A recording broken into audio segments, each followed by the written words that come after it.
Pelaku pembunuhan bocah perempuan 5 tahun di Konawe Selatan serahkan diri ke polisi. Bocah perempuan berusia 5 tahun berinisial NNH, 5, warga Desa Toluonua, Kecamatan Mowila, Kabupaten Konawe Selatan, Konsel, Sulawesi Tenggara, ditemukan tewas di dalam karung, Sabtu, 13 September 2025, pagi sekira pukul 8.09 WITA.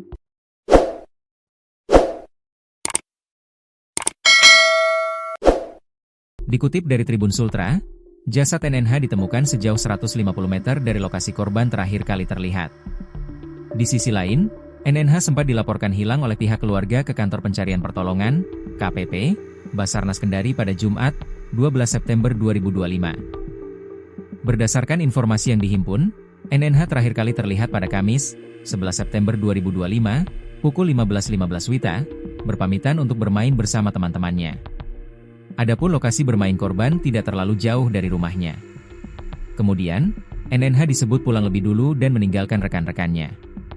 Nahas, hingga Kamis malam, NNH tidak kunjung sampai ke rumahnya. Lantas, pihak keluarga bersama warga melakukan pencarian dan berujung nihil. Kini, lokasi penemuan jasad korban telah dipasangi garis polisi untuk kepentingan olah tempat kejadian perkara, TKP. Di lokasi kejadian telah kami pasangi garis polisi dan telah melakukan olah TKP, ungkap Kasat Reskrim Polres Konawe Selatan, AKP Laode Jeffrey Hamzah. Sementara, jasad korban telah dievakuasi ke Rumah Sakit, RS, Bayangkara Kendari untuk dilakukan visum dan autopsi demi mengetahui secara pasti penyebab kematiannya. Keluarga curigai tetangga pelaku pembunuhan. Terkait kematian NNH, ayah korban, Putkal, 31, mencurigai bahwa anaknya adalah korban pembunuhan dan pelakunya diduga adalah tetangganya yang bertempat tinggal tak jauh dari kediamannya. Pasalnya, dia mengaku menemukan sandal yang diduga milik anaknya berada di rumah tetangganya tersebut. Sendal anakku ada di depan rumah pelaku. Anakku hilang sejak pukul 16 WITA, dan hanya sendalnya ditemukan di depan rumah itu, ungkap Putkal.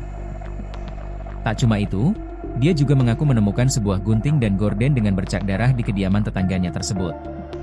Hanya saja, Putkal mengungkapkan tidak mengetahui secara pasti bagaimana pelaku menghabisi nyawa anaknya tersebut.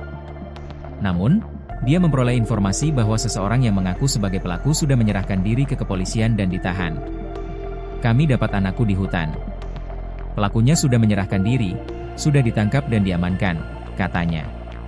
Menurut pengakuannya, terduga pelaku sekaligus tetangganya itu berinisial AF. Kendati demikian, Putkal mengaku jarang berkomunikasi dengan terduga pelaku. Saya jarang komunikasi dengan mereka karena sibuk kerja, jelasnya. Polisi benarkan ada orang ngaku pelaku serahkan diri. Pengakuan Putkal itu dibenarkan oleh Kasat Reskrim Polres Konawe Selatan, AKP Laode Jeffrey Hamzah. Dia mengatakan ada seseorang berinisial AF menyerahkan diri dan mengaku sebagai pelaku pembunuhan terhadap NNH. Namun, Hamzah menyebut penyidik tidak langsung percaya dan kini orang tersebut masih diperiksa.